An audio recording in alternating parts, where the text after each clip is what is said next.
Regardez comment ils sont moches. Il vaut mieux les avoir en photo, c'est vrai. Bah oui, ils sont moches. Oui, En photo. même ta ganache, tu seras là dans 2 semaines. On va te voir sur nos écrans. Vas-y. Faudrait que je vous remonte ma chambre en bordel. Je vous jure, ça va te faire. J'ai hâte de retrouver un appartement.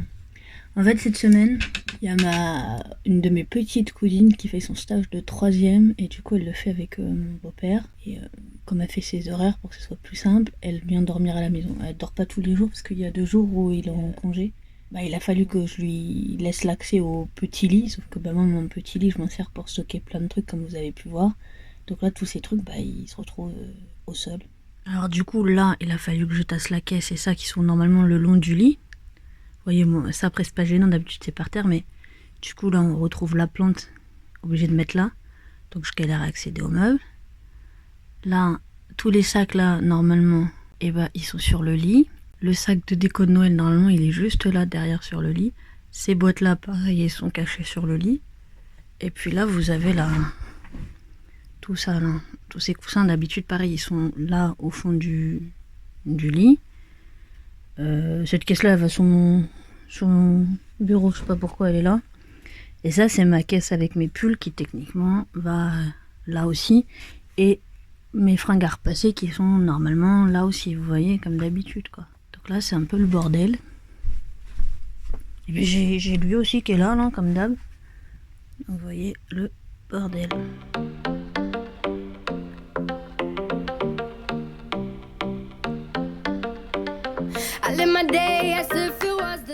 C'est trop de bordel, tout le bordel.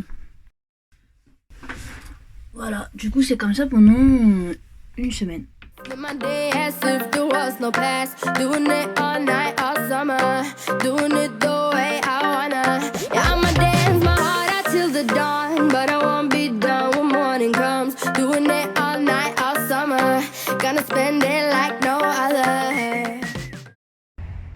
The place to be. Mon endroit préféré sur Terre. Enfin, en Normandie. Au minimum. Le château de Robert le Diable. Je sais pas, le truc il est en ruine. On peut pas le visiter parce qu'il est en ruine. Mais genre, je kiffe ce château. J'adore être là. J'adore venir là. Sauf qu'à chaque fois, le temps de faire de la route, jusqu'ici, bah j'ai envie de faire pipi. Et là c'est con parce que l'arbre il est pas en fleurs. C'est encore plus beau quand il est en fleurs, mais bon, on est en hiver, on fait avec. Du coup je disais ouais, le temps de faire la route, j'ai envie de faire pipi, donc à chaque fois limite j'arrive et j'ai déjà envie de partir parce que j'ai envie de pisser. Il n'y a pas de toilette. Voilà. Château de Robert le Diable. Je sais pas, là il n'y a pas de soleil, il est caché.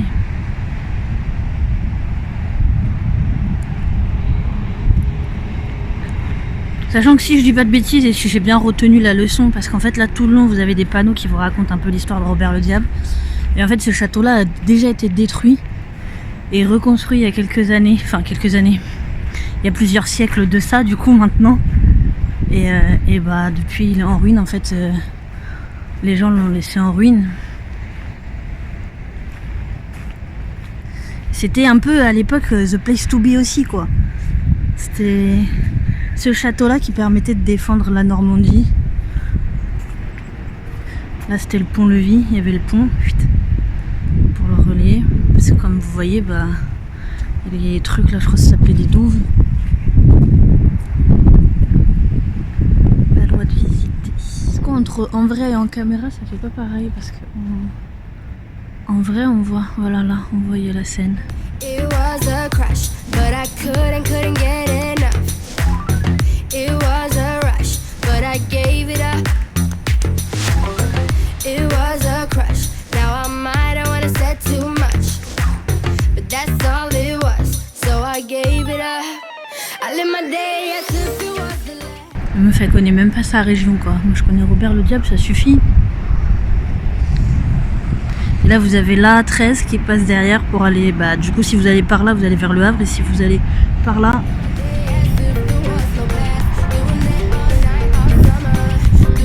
Regardez, je vous parle et en fait je fais tomber ma photo. Donc je disais, si vous allez du coup par là vous allez vers Paris et par là vous allez vers Le Havre. Par contre j'ai pas compris pourquoi ils ont mis une place parking handicapée alors qu'en fait, les places de parking elles sont là, enfin si on peut appeler ça des places de parking, et l'entrée elle est là-bas. À moins que... Ah, ils veulent faire passer par là. Ah oui, il y a aussi un truc là. Ah oui, donc les gens vont pouvoir passer par là maintenant. Ah oui, je comprends mieux. Ils vont rendre le truc un peu plus touristique.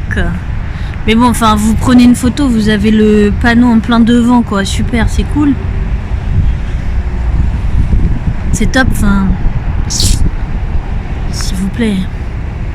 Bref, oui, il faut toujours que je râle. Il y a toujours un truc qui va pas. Mais voilà. Je vous la montre tout le temps, mais elle me fait marrer quand t'as fait ça. On me dirait une piteuse. Regardez comment elle est. En fait, ma mère vient de partir. Enfin, elle est partie il y a un petit bout de temps, mais du coup, elle attend ma mère. Je vous jure, on dirait cette chaîne, c'est la plus malheureuse de la planète. Mais je pourrais rester des heures à la regarder tellement qu'elle me fait marrer.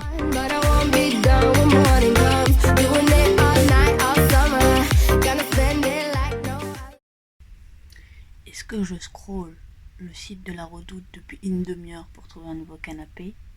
Oui, oui, oui, oui, oui. Est-ce que j'ai une tête de folle? Oui, oui, oui, oui, oui. Est-ce que je cherche des vidéos YouTube où on voit des trucs de déco? Oui, oui, oui, oui, oui. Mais est-ce que j'en trouve en français? Non, non, non, non, non. Est-ce que je sais à quoi va ressembler mon prochain appartement? Bien évidemment que non. Parce que j'ai pas encore commencé à rechercher.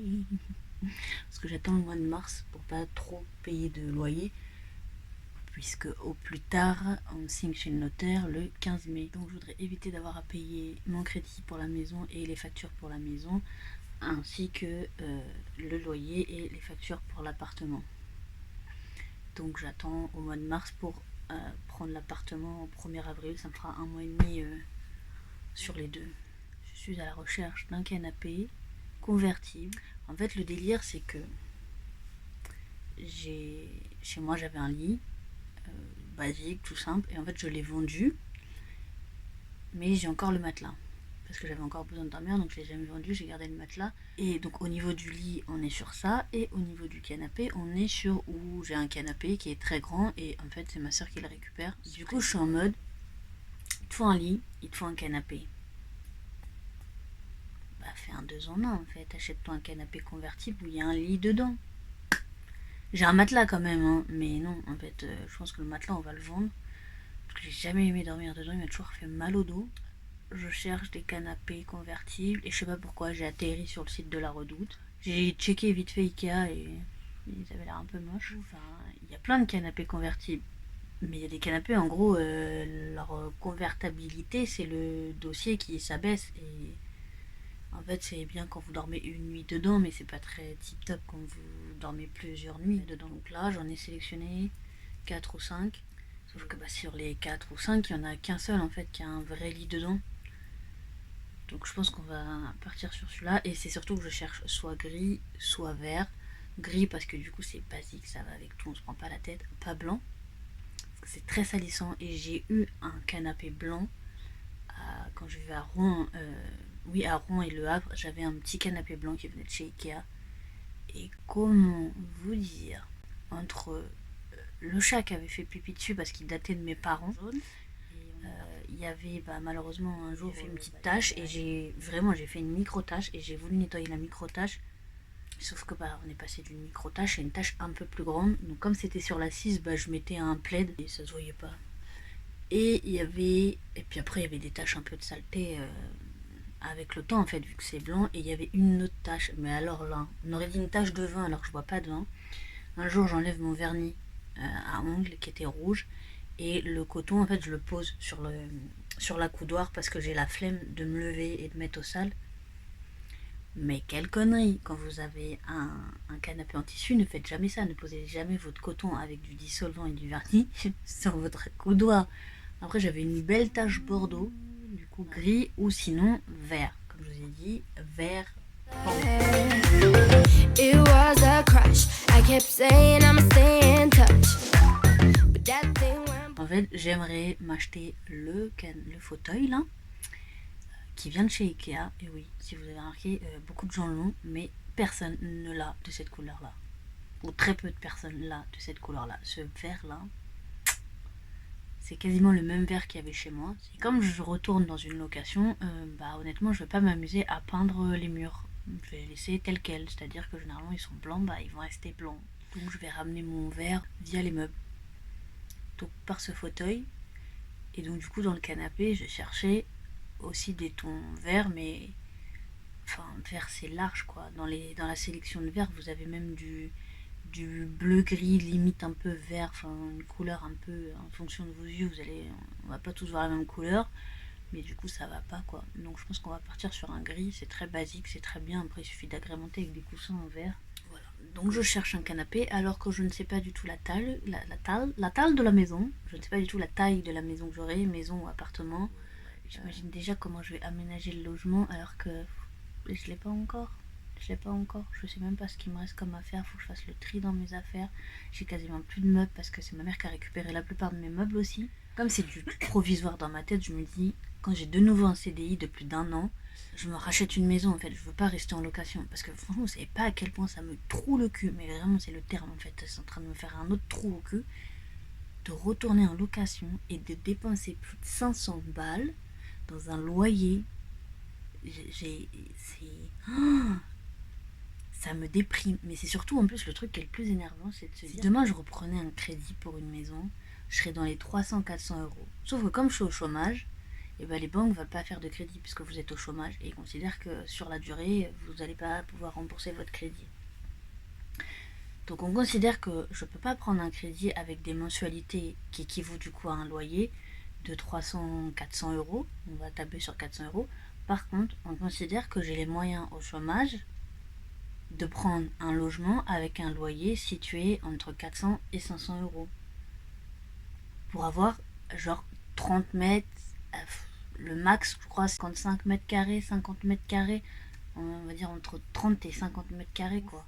En fait, on considère que au chômage, sachant que c'est du coup quand même une situation précaire, je peux avoir un logement pour 500 euros de loyer par mois, mais par contre je peux pas avoir un crédit à 300 euros. Enfin bref, du coup ça m'énerve, mais pas le choix. Et au fait, comme au début je me suis dit c'est une situation provisoire, tu retournes juste en location provisoirement 1 an, 2 ans, croisons les doigts pour que ça aille pas au-delà de 2 ans, hein. Et tu te prendras un studio. Sauf qu'en fait je me rends compte que je peux pas retourner vivre dans un studio, c'est con. Mais si on me disait allez c'est l'histoire de 6 mois, tu vas dans un studio, ok. Mais là je me dis c'est au moins 2 ans, tu peux pas. T'es H24 sur ton bureau avec tous tes papiers, ta paperasse, tes machins, tes... Voilà, là dans la chambre, j'ai pas assez de place au niveau de mon bureau. C'est-à-dire que mon lit, enfin mon espace nuit, qui se résume à mon lit, ça ne me gêne pas. C'est-à-dire, acheter un canapé convertible et dormir dans mon canapé, et ça ne me gêne pas. Par contre, j'ai besoin de beaucoup de place pour mon bureau. Et donc du coup dans un studio il n'y a pas assez de place, 30 mètres carrés, en fait c'est beaucoup trop petit, donc il me faut au minimum 35 mètres carrés.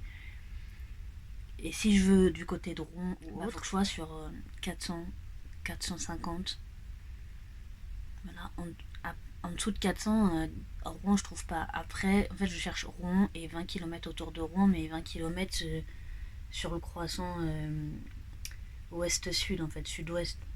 Plutôt dans ce sens là c'est mieux. Enfin vraiment, et 20 km en dessous quoi. Donc je suis obligée d'aller sur du 400-450 euros par mois. Et parfois c'est 450 euros hors charge. On peut frôler les 500 euros. Ce qui représente un chouille moins que la moitié de mon chômage.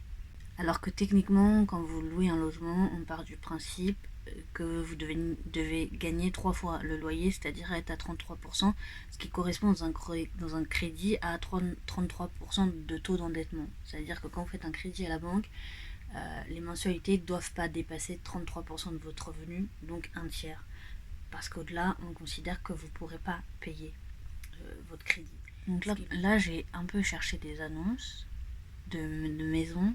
J'ai cherché, enfin sur le Bon Coin, j'ai mis de côté des annonces de maisons et d'appartements, tout en sachant que du coup, comme je vous ai dit, je commencerai que début mars à chercher. Donc ça se trouve, d'ici là, elles partiront ces annonces. Mais au moins, j'ai fait une première section et ça m'a permis de me rendre compte que en dessous de 35 mètres carrés, c'était pas pour moi, quoi. C'était niette. Soit il y a une chambre à part et du coup, potentiellement, cette chambre, ce sera le bureau. Soit la pièce à vivre est très très grande. Mais moi, j'aime pas être dans le flou. Quand je suis dans le flou, ça me saoule. Et là, j'ai vraiment envie de partir, de retrouver mon indépendance. Mais vous savez pas à quel point mon indépendance, elle est chère. C'est ce qu'il y a de plus cher. Mon indépendance. Être chez moi. Si j'ai envie de bouffer des pâtes dans le canapé, bah je bouffe des pâtes dans le canapé. Si j'ai pas envie d'allumer la télé pendant 3 jours, j'allume pas la télé pendant 3 jours. Si j'ai envie de mettre la musique à fond, bah je le fais. Si j'ai envie de...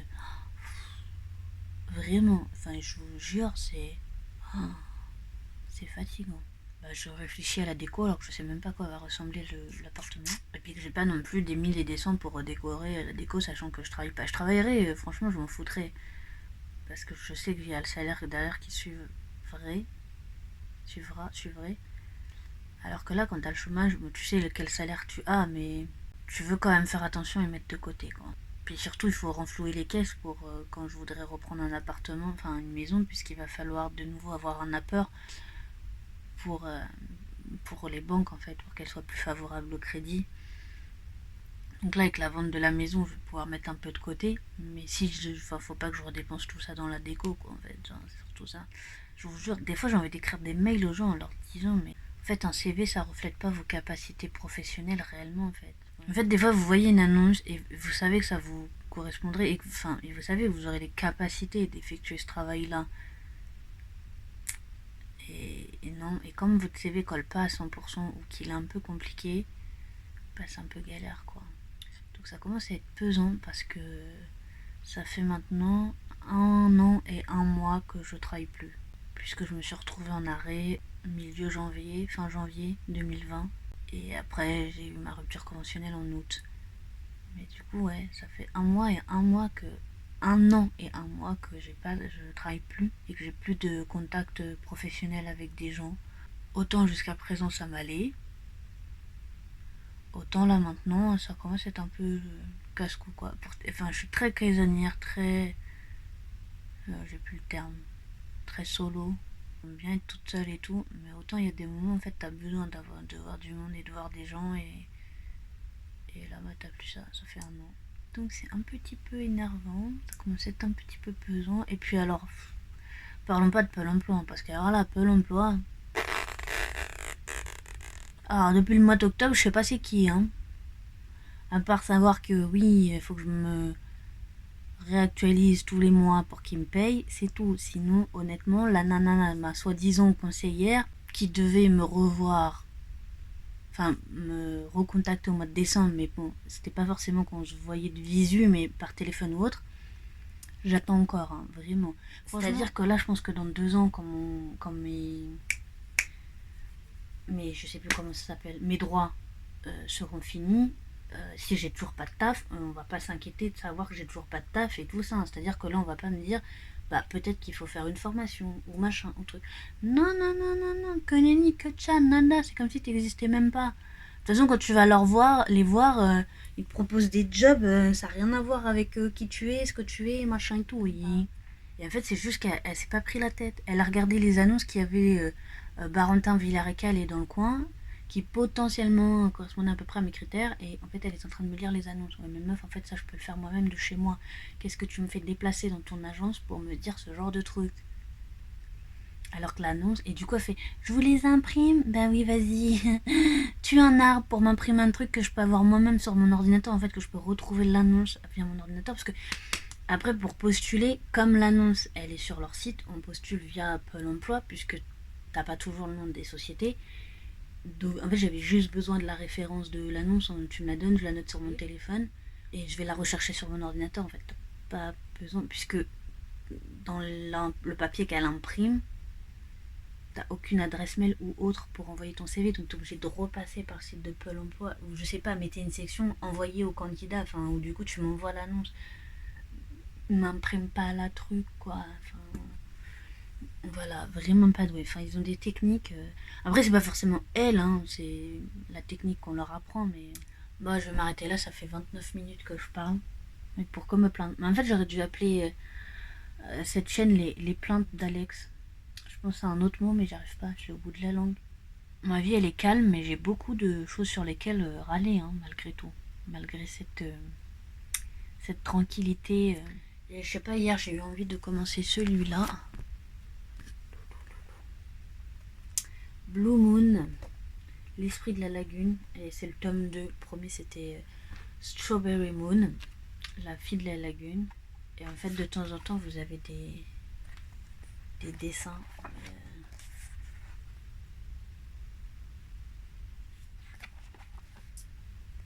Ça parle de sirènes. De sirènes et de tritons. Du coup, j'ai découvert que... Je me dis, mais en fait, normalement, j'aurais dû déjà savoir ça. Mais bon. Le masculin de sirène, c'est triton. En fait, quand vous êtes une sirène homme, on vous appelle un triton. Voilà, j'ai découvert ça grâce au tome 1 de ce livre-là. Je ne savais pas. Et quand j'ai lu le tome 1 et que j'ai vu ça, j'ai eu l'impression d'être stupide tout d'un coup. Mais en même temps, je devais faire une découverte énormissime. So I gave it up. Ooh, no tricks, no bluff. I'm just better off without them. Faut que je vous dise, il y a un truc là qui vient de m'énerver, comme d'habitude. Comme vous savez, dans la maison, j'ai le mur où il y avait la chaudière, j'ai isolé le mur, ce qui fait qu'il y a plus d'épaisseur. Et du coup, le tuyau d'évacuation, en fait, le tuyau qui sort de la maison, bah, il est trop petit. À l'heure d'aujourd'hui, ça passe, mais voilà, pour du moyen terme. Ce qui fait que pour la vente de la maison, je dois changer ce tuyau-là. Et quand j'ai fait la... J'aime bien parce qu'à chaque fois que je vous parle face cam, je perds tous mes mots. C'est fou ça. L'entretien annuel de la chaudière, donc quand j'ai fait l'entretien annuel de la chaudière, le plombier qui est venu faire la prestation, en gros il était en mode la chaudière date de 99, je sais pas si je vais pouvoir trouver le tuyau, enfin va falloir que je recherche et tout, enfin en gros genre un peu comme pour les vieilles voitures, quand vous cherchez une pièce, vous allez à la casse quoi. En gros ça faisait un peu ça son truc. Et il me dit, on était en fin de semaine, donc il me dit je vous retiens au courant début de semaine. Sachant que ça c'était fin novembre. Donc on est au mois de février et donc on est fin février. Zéro nouvelle de lui, et moi à chaque fois j'y pensais, je dis faut que je l'appelle. Sauf qu'en fait ça me saoule. Quand tu dis à quelqu'un je vais faire quelque chose, et ben en fait tu le fais. Tu peux oublier, ça arrive à tout le monde d'oublier, mais au bout d'un moment tu finis par te rappeler que t'as dit ça à la personne, que t'as dit à quelqu'un que t'allais faire ça. Et là on n'est pas dans le domaine du privé ou du personnel, où tu peux dire à un de tes amis ou à un membre de ta famille je vais te faire ça, et c'est pas un truc super ouf, et c'est pas gênant si tu oublies que tu le fais 4 mois après. Mais quand tu es dans le monde du travail et que tu dis à quelqu'un je vais te faire ça, tu le fais tout de suite. Et moi dans mon travail, ça me saoulait ce genre de truc. C'est-à-dire que moi à mon travail, quand je disais aux gens je t'envoie un mail ou je t'envoie un document, et ben je le faisais aussitôt parce que tu sais que les gens ils vont oublier en fait. Tu sais que donc je le fais. Et si j'ai oublié de le faire, si par exemple je disais je te l'envoie dès que je finis de faire mon truc, et si quand j'ai fini mon truc j'ai oublié de l'envoyer, tu finis toujours par te rappeler au bout d'un moment, que ce soit quelques heures plus tard ou quelques jours après. Donc voilà. Donc moi quand tu dis que tu fais quelque chose, et bah tu le fais. Et moi ça m'énerve en fait de devoir rappeler les gens et de dire en gros gars tu m'as un peu oublié. Donc à chaque fois je me disais allez bon, après il y a eu les fêtes de fin d'année, donc je me dis on va laisser passer les fêtes de fin d'année, on va appeler après. Sauf que plus j'attendais, plus ça me stressait d'appeler, parce que c'est aussi ma façon d'être, c'est-à-dire que les choses me stressent. Quand je dois appeler quelqu'un ou faire quelque chose, ça me stresse. Donc je repousse. Là je me suis dit écoute, tu peux plus repousser puisque la maison est vendue, donc tu peux plus repousser en fait, tu dois le faire légalement, t'es obligé, sinon le gars s'il a des soucis il peut se retourner contre moi. Donc là j'appelle le gars, il répond pas, et il m'envoie un texto en mode genre j'étais en route et tout. Et c'est trop marrant parce que la première fois que je l'avais appelé pour prendre rendez-vous pour faire la révision annuelle, il avait fait le même truc. En fait je pense qu'il répond jamais aux gens et derrière il vous envoie un texto pour savoir ce que vous voulez. Donc je lui explique, je lui dis voilà vous êtes intervenu telle date chez moi et il fallait changer le tuyau et vous m'avez pas retenu au courant. Et bon, moi j'ai pas rappelé non plus, hein, j'aurais pu. Bref, et je lui demande est-ce qu'en gros il peut faire cette prestation là. Et là il me dit oui, c'est 250 € hors taxe. Ok, je lui dis ok, c'est cool. En fait, je m'en fous du prix. Ce que je te demande, c'est est-ce que tu comptes le faire et voilà. Et là, il me dit c'est ça. Donc je dis ok, je dis quand vous pouvez intervenir. Il me dit je commande demain et je vous retiens au courant. En fait, ce qui m'énerve, c'est vraiment prendre les gens pour des cons à chaque fois. Vraiment, l'individu prend les autres individus vraiment pour des abrutis. Au mois de novembre, quand il est venu faire le truc, c'était en mode genre c'est presque introuvable le tuyau. Genre c'est un peu mission impossible. On cherche un truc qui est introuvable et il va galérer et voilà, enfin. Et là, je lui envoie le message et il me dit en gros, bah oui, c'est 250 €. Mais je ne sais pas, en fait, il y a 4 mois, tu ne sais pas ce que tu disais, sinon ça aurait pu être réglé il y a 4 mois. Donc moi, en fait, depuis 4 mois, je suis en train de stresser parce que tu m'as toujours pas appelé, qu'il faut que je te rappelle et que ça me casse les couilles. En fait, je me dis, mais c'est pas possible. Sauf que là, je suis sûre que quand on va avoir le rendez-vous, il va se ramener devant la machine, ça va pas aller. Et si ça va, c'est que c'est vraiment du foutage de gueule, quoi, ce qu'il avait dit la dernière fois. Et tu te dis, c'est fou. En fait, les gens, vraiment, c'est ton job. En gros, le gars, mais plus jamais de ma vie, en fait, je le rappelle. Enfin, professionnellement, il est pas clean, quoi. Tu peux oublier de rappeler la personne, ça arrive, mais genre, on est 4 mois après, quoi. Enfin, je sais pas, tu t'en es sous... Enfin, à moins que t'aies Alzheimer, tu dois t'en souvenir. Enfin, vraiment, ça me... Et après, les professionnels du bâtiment, parce que pour moi, ça, je considère qu'un chauffagiste rentre dans la case bâtiment, se plaignent parce que les gens font les choses au black. Mais à un moment donné, t'es obligé de faire les choses toi-même ou faire au black. Là, limite, t'as envie de te démerder tout seul parce que t'appelles les gens, ils répondent pas. Tu les appelles, ils se déplacent, ils te font pas le devis. Ou quand ils font le devis, ils te mettent des prix exorbitants parce qu'au final, ça leur fait chier d'intervenir chez toi. Et pour qu'en gros, tu refuses, bah, ils te mettent un prix de ouf, comme ça ils savent que tu vas refuser. Ou alors dans l'eau, ils te mettent un prix de ouf en se disant peut-être qu'elle va accepter et t'acceptes et tu te fais arnaquer. Mais voilà, enfin vraiment là avec la maison, j'ai eu plein de désagréments là-dessus. Et le problème, c'est que moi je suis contre le black. Donc je sais que demain, si je retrouve une maison avec des travaux, je vais forcément reprendre des ouvriers et tout ça, mais c'est un enfer. Enfin, voilà, c'était le petit truc qui m'a énervé parce que ça fait 4 mois que je suis sur ça. Je vous jure que je suis à un stade où la maison, j'ai juste hâte que le 15 mai arrive vite et j'ai l'impression qu'il arrive dans 115 ans parce que moi dans ma tête là je me crois déjà en mars, sauf qu'on est encore en février, il nous reste encore une semaine en février et dans ma tête je suis déjà en mars. Sauf que non, donc déjà j'en ai déjà marre. Je me dis j'espère que le gars il va tout faire pour être sur une vente courte et donc rapidement parce que franchement j'en peux plus. Déjà c'est pareil, la dernière fois la gouttière s'est décrochée à cause de la glace parce que bah, l'eau elle a gelé dans la gouttière et avec le poids bah, en fait, elle s'est décrochée.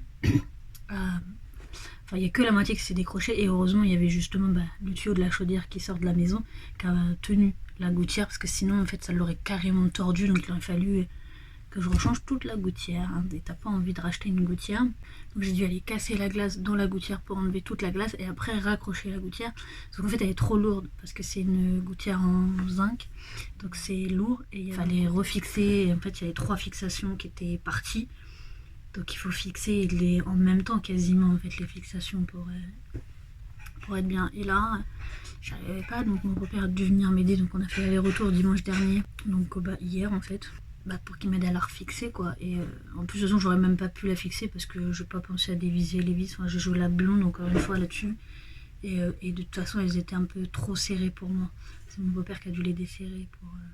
C'était juste pour râler encore une fois. Non mais je crois vraiment que la chaîne je vais la rebaptiser les râleries d'Alex parce que vraiment je crois qu'il n'y a pas une vidéo où je râle pas sur un truc, mais il paraît en même temps que les gens qui râlent sont ceux qui vivent le plus longtemps. Donc continuons à râler. J'ai envie de vous dire, je dis souvent quand les gens me disent que tu râles trop, je leur dis en même temps, je suis normande, je m'appelle Alexandra et je suis un bélier. Et dans les 3 trucs, vous avez le côté râleur. Donc bah, j'ai le best combo pour être la plus grande râleuse du monde. Je sais pas, j'aime bien râler, ça fait du bien de râler. Et si ça vous énerve, bah va falloir faire avec ou alors va falloir partir. quand je suis amenée, je suis belle.